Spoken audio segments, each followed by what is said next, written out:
I'm here to brief you on the details and arrests made regarding multiple murders that occurred in the early morning hours, or I'm sorry, the late hours of February 11th and the early morning hours of February 12th in the cities of Bell, Huntington Park, Cudahy, and the unincorporated area of Los Angeles. On February 11th at approximately 10:30 p.m., officers from the Bell Police Department responded to the 6500 block of Bear Avenue in the city of Bell regarding a report of shots fired at the location. When officers arrived on scene, they discovered a Hispanic male adult, unresponsive, suffering from a gunshot wound. Second male Hispanic adult victim was located at the scene, however, he was not injured. Los Angeles County Fire Department responded to the scene and pronounced the victim deceased at the scene. A couple hours later, on February 12th at approximately 12:04 a.m., deputies from the Century Sheriff Station responded to the 1500 block of East Florence Avenue in the unincorporated area of Los Angeles, again regarding a report of a gunshot victim. And this was in a shopping center parking lot. Upon their arrival, they discovered a Hispanic male adult suffering from a gunshot wound. Los Angeles County Fire Department paramedics responded and pronounced the victim deceased at the scene. On the same date, about 12 minutes later, at about 12:16 a.m., deputies from East Los Angeles Sheriff Station responded to the 5000 block of Live Oak Street in the city of Cudahy regarding a report of shots fired at the location. Upon their arrival, deputies discovered two male Hispanic juveniles suffering from gunshot wounds. The fire department responded and pronounced one of those juveniles deceased at the scene. The other one was treated and transported to a local hospital and treated for a gunshot wound. He is currently listed in stable condition. Later that night, at about 1:55 a.m. in the morning, an officer from the Huntington Park Police Department was on patrol, and he was driving in the 6300 block of Santa Fe Avenue in the city of Huntington Park when he observed a person lying in the street along the west curb. The officer stopped his vehicle to check on this individual's welfare. He discovered he was a male Hispanic suffering from gunshot wounds. Again, the fire department responded and pronounced the victim deceased at the scene. Los Angeles County Sheriff's Department Homicides Bureau responded to each one of these murders and assumed control of these independent investigations. As each murder investigation was occurring, investigators at their respective crime scenes were communicating with one another and learned that a Honda Pilot, the possible suspect vehicle, was depicted on surveillance cameras at each of the 4 murder scenes within a relatively close time period. Investigators utilized law enforcement resources and techniques in order to attempt to identify the Honda Pilot. At 12 p.m., a special bulletin was disseminated to local law enforcement. It included pictures of the suspect vehicle. You can see it there on the screen to my left, and surveillance cameras from near the scenes of the murders. A brief synopsis indicating homicide investigators believe the 4 homicide incidents may be related. At about 2 p.m., Homicide Bureau identified the suspect vehicle and actually was able to get the license plate through our investigative techniques. And it was learned that it was entered into the law enforcement database as armed and dangerous wanted felony vehicle. At about 4 p.m., the San Bernardino County Sheriff's Department deputies working patrol observed the suspect vehicle matching the description in the law enforcement bulletin and conducted a traffic stop of that suspect vehicle. Homicide detectives responded, and the suspect was transferred into the custody of Los Angeles County Sheriff's Department homicide detectives, and he was booked for murder. It appears this was a random murder spree. However, homicide investigators have not ruled anything out.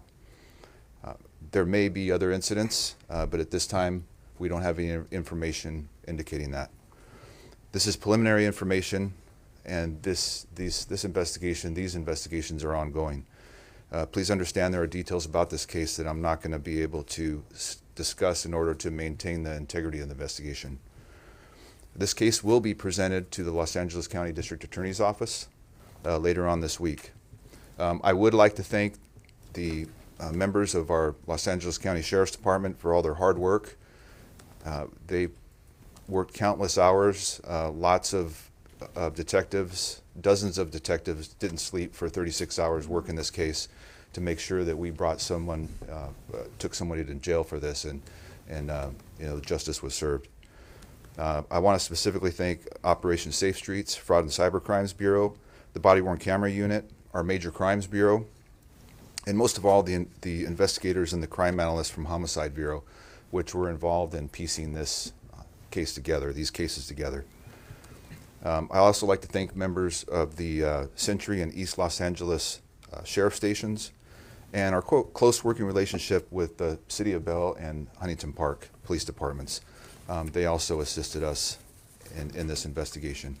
Lastly, I'd like to thank the San Bernardino County Sheriff's Department for their proactive policing and hard work, which led to the arrest of one of the suspects in these murders.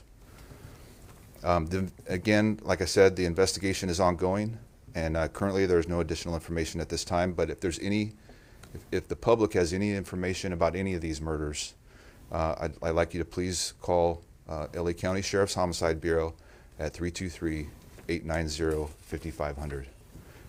With that, I'm going to turn it over to the captain of East Los Angeles Station, Captain Brandon Dean.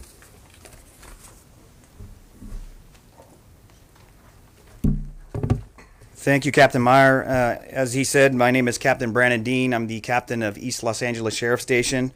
And on behalf of the East Los Angeles Sheriff Station and the City of Cudahy, along with the Mayor of Cudahy, who's standing behind me, we want to really say thank you to Homicide Bureau and all the people that were involved in this case and being able to get the suspects off the street so quickly. They did an outstanding job, like he said, worked tirelessly, and were able to get this horrendous case closed very quickly.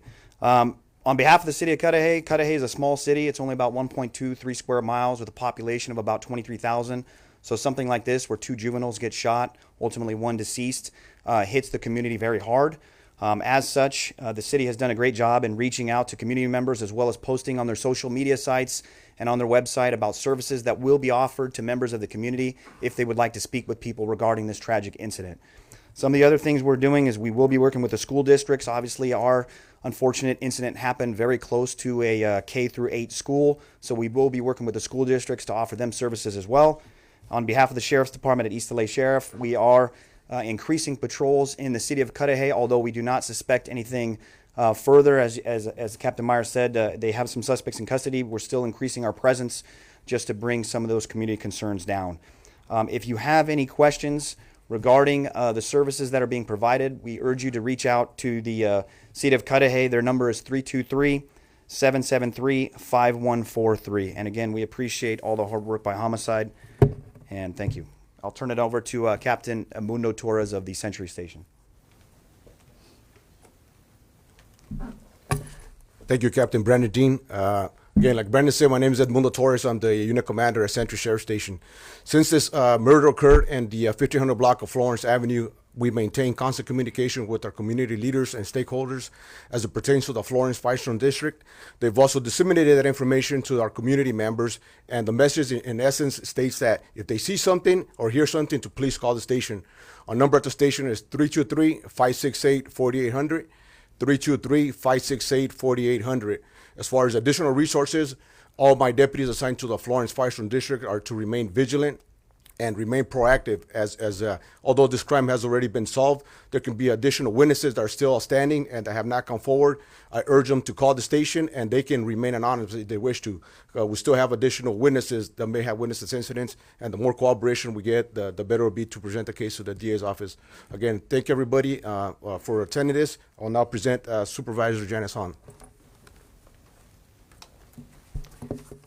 Thank you, Captain. I'm Supervisor Janice Hahn, and first of all, really, I want to thank the media for joining us. Sometimes we report the crimes, but when they're solved, we want to make sure that the public knows they're solved, and we want to make sure the public sees all the agencies that have worked so hard together. I also want to introduce those who are not going to speak, but I think it's important that the public also knows the collaboration in all these cities. We have Bell City Council member Ali Saleh is with us. We have Bell City Manager Michael Antwine. We have Cudahy Vice Mayor Elizabeth Alcantar. We have Cudahy City Manager Al Naoya and we have Huntington Park Council Member Arturo Flores. And it's important, again, that the public knows that these cities have mayors and councils and city managers, and when something like this happens, they are all in and providing the resources from their various cities to make sure that their community is safe. You know, the shooting rampage that started Sunday night at 11:30 and continued to 2:30 a.m. early Monday morning really shook our Southeast Los Angeles community. It really put everybody on edge. Everyone was frightened. A couple of these shootings took place right outside of schools. One took the life of a teenager and wounded another. And before these crimes are solved, people, begin wondering and worrying, and the rumors start. And I think it put everybody on edge. But I am so grateful to stand here today and thank LA County Sheriff's Department homicide detectives who partnered with the local police departments of Bell and Huntington Park, and they were able to quickly bring in the suspects into custody in less than 48 hours. As we heard, this took a round-the-clock effort. They didn't sleep, and it demonstrates the commitment that law enforcement agencies have to the public safety of the residents of Los Angeles County. And because of this just really good police work, we can assure our Southeast Los Angeles community that there is no active threat to their neighborhoods. But again, if anyone still has information and wants to speak up, please call our Sheriff's Department. But I will just say that the last 48 hours have been difficult and terrifying for our Southeast LA community. But this proves that whether you're in the LA County Sheriff's jurisdiction or you're in one of the other police agencies' jurisdictions within LA County, residents should feel confident that whatever happens, all law enforcement agencies work together. They share information, they collaborate. And I think people need to understand that a city boundary or a city jurisdiction or a law enforcement jurisdiction does not prevent them from working together for the ultimate safety of LA County. With that, I'd like to introduce Bell Police Chief Carlos Islas. Thank you. So I want to start by thanking the men and women of the Bell Police Department. They went out there unselfishly and began the preliminary investigation that ultimately maintained the scene for the Sheriff's Department to pick it up from there and conduct an aggressive investigation that ultimately has led to this arrest. I also want to thank the Sheriff's Department for their fantastic work over the past 48 hours to identify the suspects and to take them into custody. It is really refreshing that we're able to take these individuals off the street in a timely manner. And then lastly, I asked for the District Attorney's Office to take this as a call to move forward with an aggressive prosecution of these individuals. Any gun violence, it's important that we send the message together that ultimately it's not going to be accepted in our community. So I asked the DA's office to please take this forward and do an aggressive prosecution. And that's all I have now. Now I'd like to introduce my mayor of the city of Bell, Fidencio Gallardo. Thank you, sir. Thank you. And again, I just want to reiterate what's already been said. Thank you so much to the LA County Sheriff for bringing closure to this matter in under 48 hours. The loss of life is always a tragedy, but at least we have some closure to these tragic events in a timely manner. One lesson learned, and I think someone, alluded to this earlier, is that social media posts are not the best source of information. Yesterday, there were posts about this matter that caused a lot of anxiety in our communities, and they all turned out to be false. So I, for one, say please always make sure that you get your information from reliable sources like our mainstream media. Again, we are grateful to the Sheriff's Department for having made these quick arrests. Our residents in the city of Bell and neighboring cities can feel safe once again. I also know that LAUSD has been providing services at their schools to make sure that young students and staff members and everyone on campus has access to grief and services. And to reiterate, these shootings were not school related. It is safe to go to school. School safety and the safety of our students is a top priority in Bell and our surrounding communities. But in an abundance of caution, our City of Bell Police Department will increase patrol around our schools. And now I'd like to turn it over to Huntington Park Police Chief Cosme Lozano. Thank you. Yes, good afternoon. My name is Cosme Lozano. I am the Chief of Police in Huntington Park. And obviously, this is an ongoing active investigation. I don't have too many more details to share with you regarding the homicide in Huntington Park. What I will tell you is that we're highly confident these were random acts of violence. There is no indication that any of the victims contributed to the violence or instigated it. Our victim, a male adult, you've heard it was the observation of a patrol officer who saw him down on the street, checked on him, and discovered that he had suffered gunshot wounds.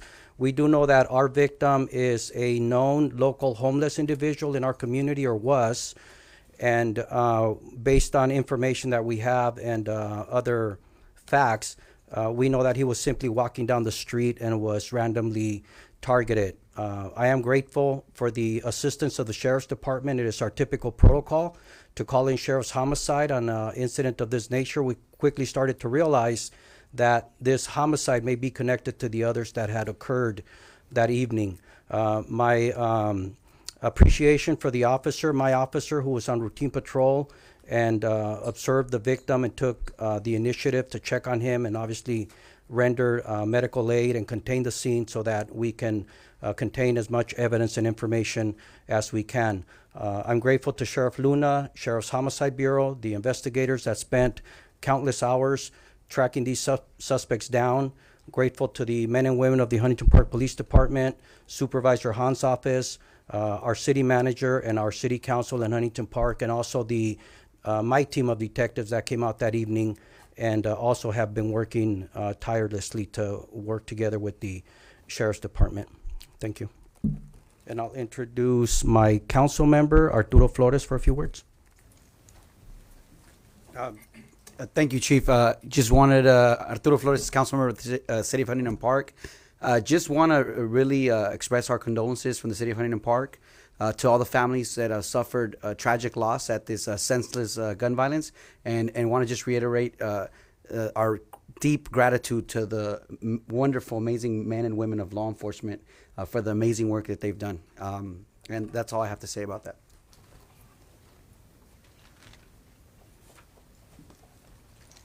With that, we'll take questions. Anybody have questions? Captain Meyer, Sandra Lato from KTLA 5. Is there any indication that this was gang-related or some sort of gang initiation?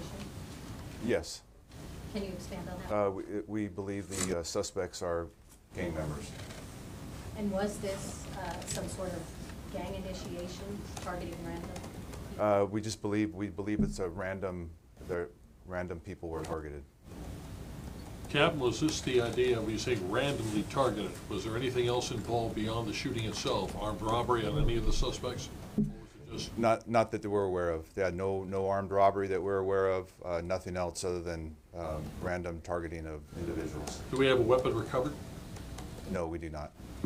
Captain, can you talk to us a little bit about the arrest? You know, the car that they were in, how many people were in the car, and the number of arrests?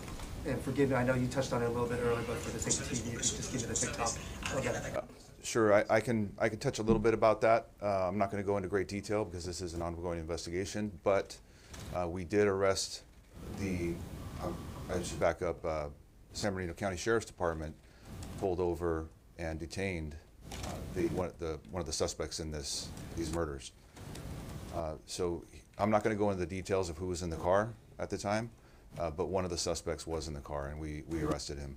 What about the second suspect? The second suspect, through other investigative techniques, we were able to identify him.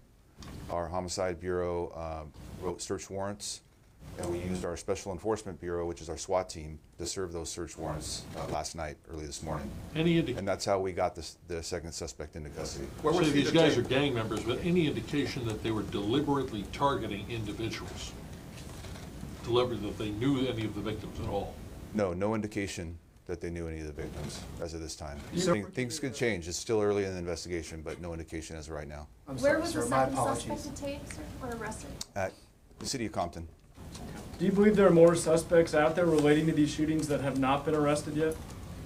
We believe there may be a third suspect in these murder investigations, and we don't have any information about the identity of the suspect or a description other than a male Hispanic or possibly half Hispanic, half black. That's all we have. And so both the suspects are adults, sir, or are they juvenile? both suspects are adults. You mentioned a search warrant was served on the second suspect. Was that at a home or a business? That was at a home. There was mention of a post on social media relating to these shootings. Can you kind of clear the air? Were these suspects saying anything before firing the gun? I'm not going to get into that at this point. It's still an ongoing investigation, and I don't want to jeopardize that investigation. Any other questions? Captain, why are you not releasing the names of the suspects? I will release the names of the suspects. Can you tell us about their criminal record? Yes, I can.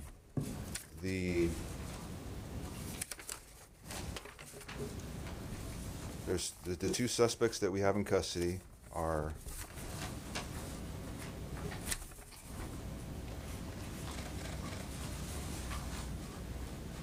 Gary Jonathan Garcia, and he is male Hispanic, 42 years old. And the second suspect is Wayne McNeely Timberland, and he is a male Hispanic, 20 years old. Wayne McNeely Timberland has no criminal history, and Gary Garcia has an extensive criminal history.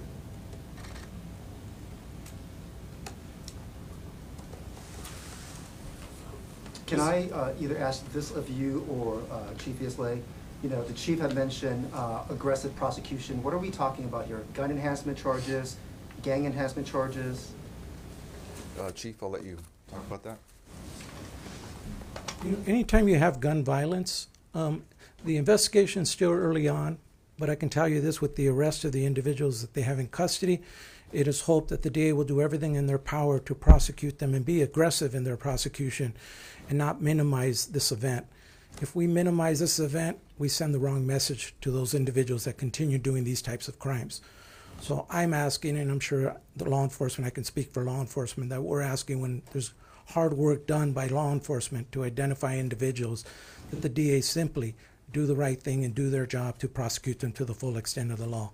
That's what I'm talking about. Any enhancements will remain to be seen as this investigation unfolds, but we're asking that the DA's office do everything in their power to make sure that these individuals are held to the full extent of the law. Do we believe both of the suspects fired a gun or just one? It's too early in the investigation. We don't know that yet. Do we know which one is the shooter? No, we do not know that yet. And just in terms of gang activity, is there anything you'd want to say to individuals relating to this sort of activity that, you know, maybe some Well, I think just in general, to the public, you need to be aware of your surroundings. You need to always be vigilant. And I think Captain Mundo Torres said it, you know, if you see something, call the sheriff's department, call your local police department. That's how we catch people doing things they shouldn't be doing, is by good citizens calling the sheriff's, their local police station, and reporting it. Captain, is there anything that indicates that the age of the victims is, probably the age of the suspects, is part of the motivation here? You got somebody who's 42, who's obviously a 2 or 3 striker. You got somebody who's 20 with no criminal background at all. Obviously, there's some kind of logic as to why they're together in a car and possibly involved in multiple homicides. Is that any kind of a working theory you're putting together at this point? Was it bringing him out to turn him into a gangster, or what? No, sir, not at this point. We don't have any working theory. We're still doing interviews. It's super early in the investigation, so we're not going to know that information for some time. Captain, are all 3 suspects affiliated with the same gang? I'm not going to disclose that information. Captain, are you fairly certain that you have the shooter, one of those 2 suspects at least, or is the outstanding one also a suspect and a possible trigger? I'm not gonna say on that. I'm not going to make a comment about that. You know, on the car, the Pilot that you have there, how do you know all four are the same car? In other words, was there some damage that was consistent at all four scenes? Did the plate match up? All I can tell you is that without revealing any of our investigative techniques, is that we did confirm that it was the same vehicle by license plate. Captain, I'm a little confused as to why the message is that to the community that they're safe, but yet you think there could be a third suspect out there. Yes, there could be a third suspect. We believe there's a third suspect. That's why I'm saying you need to be vigilant. You need to report any suspicious activity to your local police department. And anything, as they say, if you see something, say something.